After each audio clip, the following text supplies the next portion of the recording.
Today I'm going to talk about the Eachine TX16S, which is the same as a Radiomaster TX16S as well. So this is just like a rebranded version, and they did a little bit of modifications to the case and repositioned some of the buttons and things like that, but the core radio is still the same Radiomaster TX16S. So I have my radios here.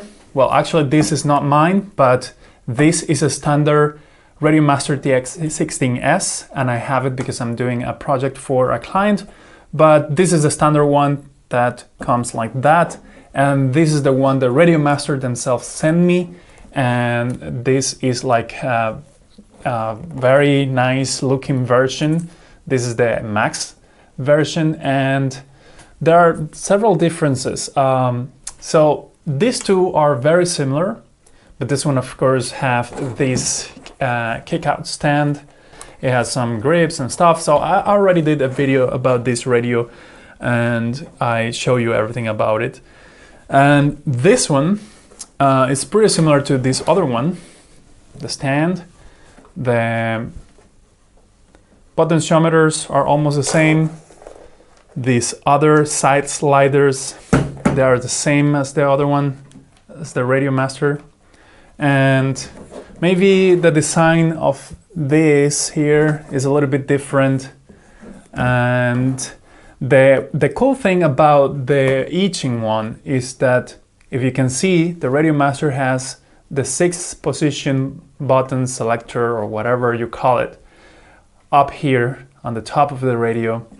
And this one, they decided to change it to here. So they're no longer up here, but they're here, down here. And I really find it very interesting and good because I can reach these buttons easier when I'm holding the radio in my hands. So if I'm holding the radio like this, I can, with my thumb, press the buttons with my left hand or my right hand, and I can choose the whatever mode I have in them very easily. Easier than reaching up there, or I have to take out my hand and press the buttons like that. So it's a lot better that way. So maybe Radiomaster should use this arrangement of buttons instead of these ones here. So that's the only good thing that I like about the Eachine radio.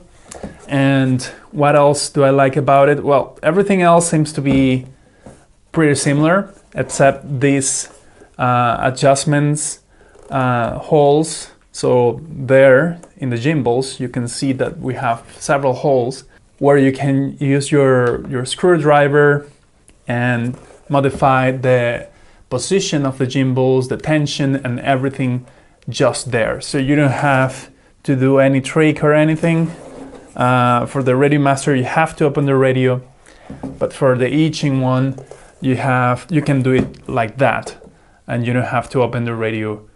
And the other cool thing that I saw in the Eachine one that Radiomaster doesn't have, at least this one, is on the top we have some screw holes, and you can attach anything there. So you can screw something that like a screen, an external stand, or whatever. I don't know what you can use it for, but it's good that you have that option there. This one doesn't have that. Is covered by plastic, and this one is a different design there. I can see that there is a difference there on the top. So that's cool. I think there are other differences, but those are the most prominent ones that I really like. Actually, I don't see any more differences. Internally, I think it's all the same. It's just all about the hardware, all the changes, all the differences, but everything else is the same. So that's the Eachine TX16S. I haven't tried to modify the tension of the gimbals, or I think the tilt of the gimbals. I think you can modify it with this, but that's really interesting to have it there instead of having to open the radio and do everything from the inside. So there you have it, the Eachine TX16S. Just another Radiomaster TX16S, but a little bit different.